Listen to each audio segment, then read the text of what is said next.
Hello, robot girl.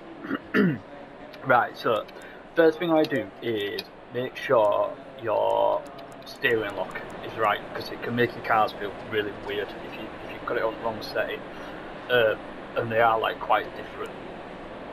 So right, step. So I'll just talk you through drive. Like I don't really do that much because I don't really know what I'm doing. But basics, things I do for like every race is I'll pick your aggressive preset, and they're usually pretty good. You want your PSIs to be 27.5 in the dry. That's all four corners. So I'll usually just put them up a little bit, especially at rears. If you look at your track temp in top right hand corner, like the aggressive setup, I think if it's usually around 30 degrees track temperature, your aggressive setup should be about right. But yeah, you just need to tweak them to make sure once you've done about 2 or 3 laps and everything's up to temperature, you want them at 27.5. So then TC, you kind of want to, I'll talk you through this and then I'll do another video doing a lap and just watch what I'm doing on throttle. It's not like F1 at all. You want it so you can properly just mash the throttle. Even like mid corner, like I'll just literally just stamp on throttle. So you want to be able to do that pretty much in every corner really, because it's just slower to have it off. It's like the opposite of F1. Brakes. So your brake discs, these are quite important really. So if you're doing 2 hours or less, I think, or 90 minutes, I think it's 2 hours. So anything less than 2 hours, you want front brakes and rear brakes on discs 1, and that means like the sort of high performance brakes, but they won't do an endurance race. If you're doing more than 2 hours, I think you want brake discs 2, and in the wet you want 3, and I'm not sure what 4 do, some sort of test brakes or something, but basically you never use them. So 3 for wet, 2 for endurance, and 1 for shorter races. Your pit stops, you can pick where it says pit stop 1, you can set a load.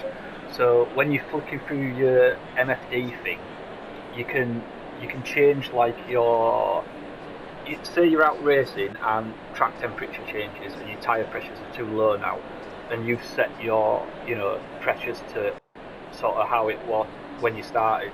You can tweak them on the fly while you're driving, so don't worry too much about that, but just get your pit stop ready so it's something like, and then if you need to knock them up or down a bit, you can do that while you're out on track before you pit for tyres. I don't really touch suspension that much. I might make it a little bit softer for bumpy tracks, but yeah, I don't really know what I'm doing, so I kind of leave it. Dampers, Jesus, talk to Simo, he's the only one that knows what, I just leave them all the time.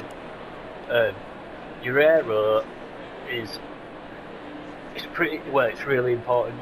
I always put my brakes never seem to warm up at rear, so I always put my brake disc ducts to 2 at rear, 3 at the front. Your ride height, it's always pretty much as low as it will go, like on aggressive setups on the front.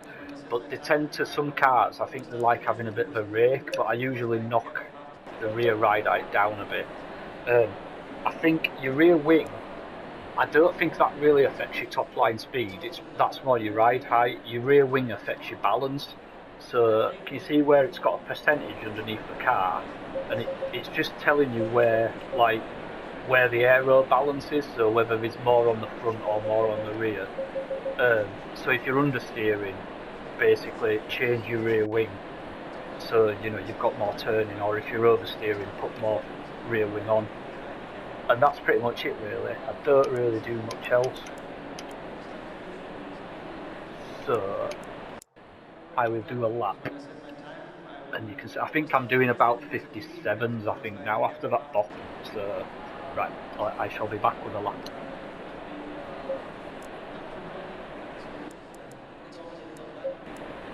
Green light, go, go, go.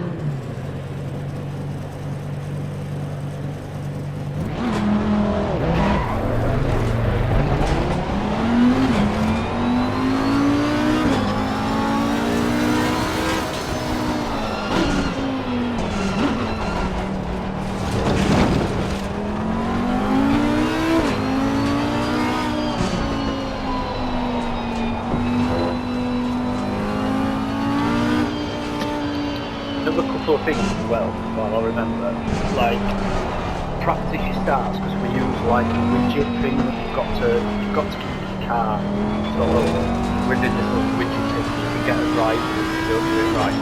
So practice that.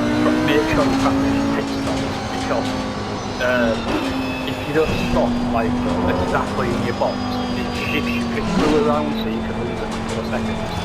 So yeah, just make sure you practice that.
Well done, mate. That's all best.